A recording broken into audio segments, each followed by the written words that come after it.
Shalom, shalom, bande konangai. Na méditation na biso na tongo na lelo poto kota na partage toko zo Apocalypse 10. Toko tanga et puis ngana bino toko kota na partage. J'ai vu ensuite un autre ange puissant descendre du ciel. Il était enveloppé d'un nuage et un arc-en-ciel. Couronné sa tête, son visage était comme le soleil et ses jambes étaient pareilles à des colonnes de feu. Il tenait à la main un petit livre ouvert. Il posa le pied droit sur la mer et le pied gauche sur la terre. Il cria avec force, comme un lion qui rugit. À son cri répondit le grondement de 7 tonnerres.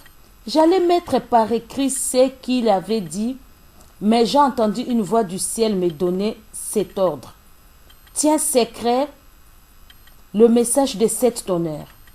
Ne l'écris pas. Alors l'ange que j'avais vu debout sur la mer et sur la terre leva la main droite vers le ciel et fit un serment au nom du Dieu qui vit pour toujours, qui a créé le ciel, la terre et la mer et tout ce qui s'y trouve.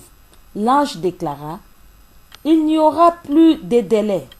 Mais au moment où le 7e ange se mettra à sonner de la trompette, alors Dieu réalisa son plan secret comme il avait annoncé à ses serviteurs, le prophète. Puis la voix que j'avais attendue, venue du ciel, me parla de nouveau en ces termes. Va prendre le petit livre, ouvert dans la main de l'ange qui se tient debout sur la mer et sur la terre. Je m'approchai de l'ange et lui demandai de me remettre le petit livre. Il me répondit, prends-le et mange-le. Il sera amer pour ton estomac, mais dans ta bouche, il sera doux comme du miel. J'ai pris le petit livre de la main de l'ange et le mangeant. Dans ma bouche, il fut doux comme du miel, mais quand j'ai y avalé, il devient amer pour mon estomac. On me dit alors, il faut une fois encore que tu annonces ce que Dieu a prévu pour beaucoup de peuples, de nations et de langues et de rois. Amen. Alors, tu as Apocalypse 10, tu méditer Apocalypse 10, ce que tu as na partage na biso. Awa. Apôtre Jean Zorban Apocalypse amonaki ange moko atelemaki lokolo na ye moko ezalaki na mai lokolo na ye moko ezalaki na mabele. Ange ya nzambe wana asimbaki livre moko ya mukie alobi na ye abitika na koma makambo oyo nyonso nzambe alobaki oyo ekosalema na mokili. Mais mon gongo moko euti likolo elobi na ange wana kokoma 7e sauté. Kokoma yango te po nzambe ako révéler yango après. Mais ange wana zongisaki boy. Toyoka na 7 abi. Mais au moment où le 7e ange se mettra à sonner de la trompette, alors Dieu réalisa son plan secret. Tokeno na 6 alobi, il fit un serment. Non, na 5 abi. Alors ange que j'avais vu debout sur la mer et sur la terre, s'éleva la main droite vers le ciel et fit un serment au nom du Dieu qui vit pour toujours, qui a créé le ciel, la terre, la mer, tout ce qui se trouve. L'ange déclara, il n'y a plus de délai, mais au moment où le 7e ange se mettra à sonner de la trompette, alors Dieu réalisa son plan secret comme il avait annoncé à ses serviteurs, le prophète. Alobi ke ange wana alobi délai eza lisusu te. Tangu balobi na ange wana tika le 7e saut alobi délai eza lisusu te. Il faut na lo fungola yango. Alors balobi 7e ange a sonné qui trompette et Nzambe a réalisé ki makambo yo nyonso elobama ki na monoko na ba prophète bande kolangeli koloba nini. Na tango oyo toza komona basakoli bakomi ebele. Basakoli ya lokuta bazali ebele. Mais basakoli ya solo pe baza mukie.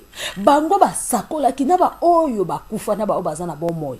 bakufa basakola oyo baza mpe na bomoi baza kosakola tozoloba le septième ange ntango asonne trompette balobi nzambe aréalise makambo oyo nyonso elobamaki na monoko ya baprofete oyo ya solo. Amen. Balobi prophétie to minimiser prophétie te mais tozwa yango tozwa prophétie mais kozwa kaka prophétie nyonso te faut na discernement et puis kozela tango prophétie ekokokisama prophétie ya solo ekokokisama lokola nzambe alobaki na Bakuk attends là ekokokisama certainement. Oyo prophète ya solo bimisaka na monoko na bango nzambe akokisaka yango. Bandeko nanga bozala na esprit ya discernement tozala na yango biso nyonso parce que Bible awo ezoloba nini na 6e suku total lobi il n'y aura plus de délai mais au moment où le 7e ange abi délai ezali susu te et comme sikoyo prier sans cesse et comme sikoyo tango ya kozala vigilant ya kotala makambo nyonso pour combat spirituel ezali réel. Ce qui total l'Apocalypse doit parler seulement sur le combat.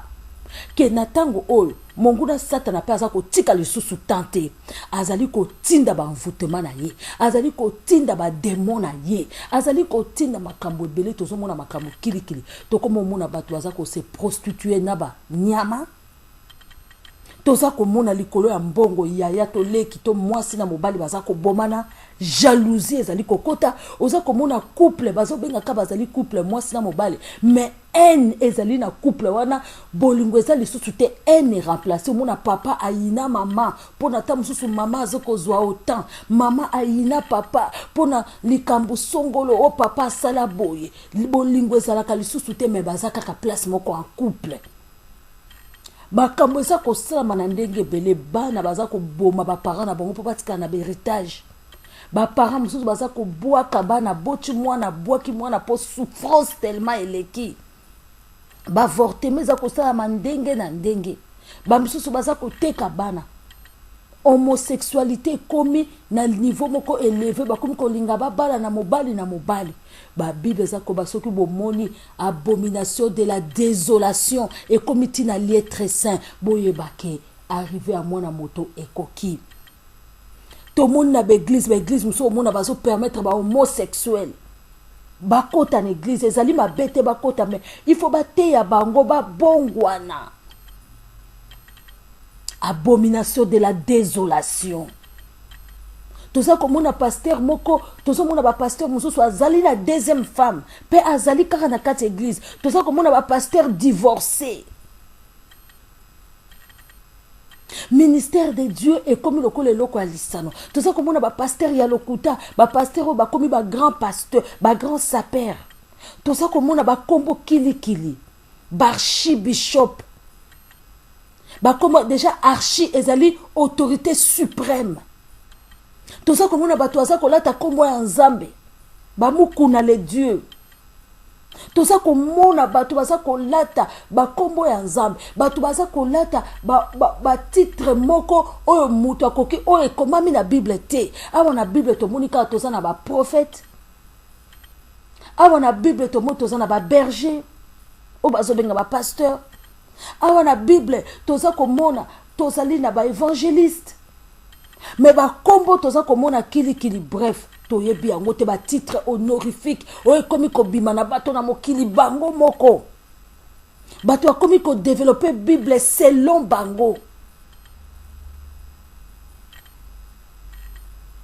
bande ko ngai e komi tango ya kofungola miso Bible eza ko ba délai ezali lisusu te. Tozali komona ba protocole l'église et là teli na bango ozomona pena lokola soki okeli na boîte de nuit pe oke kota la protocole za ko yamba batu jipe mukuse fante mulai donc ezaka kandenge moko otoza komona ba interprète ya bana basi obaza ko interpréter pasteur eza mabete mais oza komona là teli na ye ezali descente eza descente te. Tozali komona femme Jézabel na kati na etonga. Femme wazali ko séduire na kati etonga. Et puis toza komona peuple de Dieu evandi ezali komona makambo ya lolenge wana ezali ko accepter awa na Bible tozali koyoka balobi dele ezali lisusu te tango ange oya 7e asonaki nzambe afrapaki nzambe a réalisé que union sobaki na monoko ba prophète et le koni le bama ki na monoko ba prophète botika mabe repentez-vous car le royaume des cieux est proche to monaki lisusu Jean-Baptiste ayaki côté un message à repentance to monaki Moïse ayaki ko pesa 10 commandements ko bomate ko yibate ko yina moninga te ko sala moninga mabete ko sala adultère ba makamona nyonso le bama ki na 10 commandements. Tout le monde qui va prophète Élisée balobaki. Ba prophète kili balobaki balobi na 7e so tang ba sonner trompette nzambe a réalisaki ndeko nanga ezali penini ezali pe lokola vie na yo oyo nzambe aloba na yo mokolo moko ezali trompette ko sonner soki ezali pena nzamba loba na yo ezali moto na mokilité soki nzamba lobaki okobala soki nzamba baki okozwa musala soki nzamba baki okobota soki nzamba baki otambola ba belle voiture soki nzamba pesa ke ba voyage trompette ko sonner il faut ko bondela loba nzambe délai ezali lisusu te sonner trompette pona moumbu na yo pona serviteur na yo pona servante na yo délai ezali lisusu te. Tomone aw ange wana aremetaki mutu oazaki prophète aremetaki e livre de vie aremetaki e petit livre wana simbaki pe prophète aliaki yango apôtre Jean aliaki livre wana na munoko na ezalaki penza sukali na libumu na komaki bololo. Eliko lobani liloba nzambe soki oyoki yango soki oza kote yango to oza koloka yango ezalaka sukali kasi mpona yo salela yango ekomela yo bololo te na libumu ekomela yo bololo te aliaki livre wana mais ekomelaki ebololo po basali na nzambe oyo ya solo soki bateyi maloba ya solo bato bamonaka yango kaka mabe ekomelaka bato bololo soki na moto tika masumu ekomeli ebololo bakoba wana tolingaka ete aye moko aza moto malamu te ya bato mais ezali liloba ya nzambe awa Jean azalaki pe azalaki moto alolenge na biso nature na biso azalaki pe mon santo te kasi ba pesa ke livre de vie po ya sakola ezaki mosala na ye asakoli pona peuple de Dieu yoka etika ndeko ranga lilo ba nzambe lelo eyeli yo méditation na tongo na lelo ba Bible za ko babso délai za li souci na Apocalypse 10 soto ba na 1 titre ke na sina katikati ba 6 ba elobi la so délai ezali li susu te. Et comme tango bazo bara to racheter tango to somba tango po mikole komi nango mabe to prier sans cesse et comme tango ya combat moini sata na pas ko sala mbangu alobi ke ya ko kini na enfer ye mo côté to za ko mona makambo kilikili bana baza ko tombokela ba boti na bango to za ko mona bato bakomi na lokoso ya mbongo bako boma bato basimbi ba arme toza komona makambo ekomi lolenge na lolenge abomination ya désolation ekomi tina lié très saint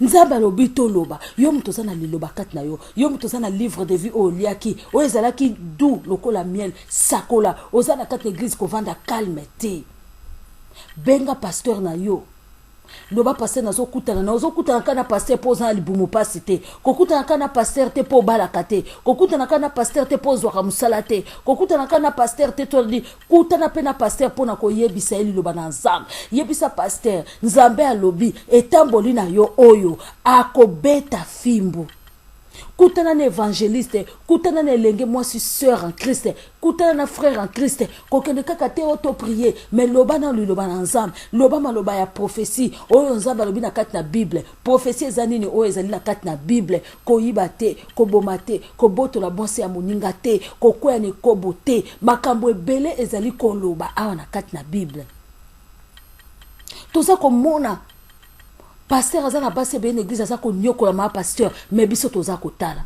Toza komona maa pasteur aza na basheri, maa pasteur aza kosala balikelemba na kati ya église, toza komona toza kokipe te. Toza komona bafrère baza kolinga basi, toza komona basi ya ndumba na kati na église bazali kochange te, baza kokontinue na nzela na bango. Toza komona bapede na kati na église me bazali kobongwana te. Yo pasteur okosala nini? Tozwa ndakisa ya bana na Elia tangu bana ne bazali na comportement mabe, Nzambe frappaki Elia na bana na ye. Pona nini yo zali pasteur ozali berger, Nzambe apesi yo ba capacité ya kosala ete bato ba bongwama. Yo zali papa, yo nde okotelema. Tozwa ndakisa Yesu Masiya tangu atambolaki na bayekoli na ye. Pourquoi bayekoli na ye babandaki koyoka? Et pourquoi aponaki? Pourquoi alobaki liloba moko scandalisaki tango bayekoli bazalaki ebele, et puis bamisusu bakimi, bamisusu batikali 12. Alobi 12 oyo ngam na ponaki.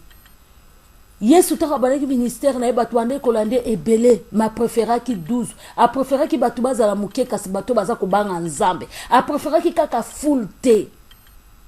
Mais lelo tosomona ni lingomba elingi full, elingi kolokota batu nyonso po azwa mbongo. Pasteur azo travailler po na mbongo, azo travailler po a gagner plus mabonza, po asomba o eza matériel o ekotika na mokili. Mais azali na souci ya liloba na Nzambe te. Azali kaka na souci ya ba belle voiture, ya ba costume, azali kaka na souci ya libota na ye, asomba immeuble, asomba ndaku, atia na kombo ya bana na ye. Azoluka premièrement le royaume des cieux te. Mais tango azalaki nanu na ba membre belete abanai ko bonde la Nzambe. Tobo ite balobi muto azako sala na évangile, akolia na évangile. Mais okolia lango na façon nini? Na façon liboso premièrement Yesu nanu. Premièrement, o te nanu parole de Dieu. Premièrement, o veiller que bato bazako bongwama. O veiller na ba ame ya bato.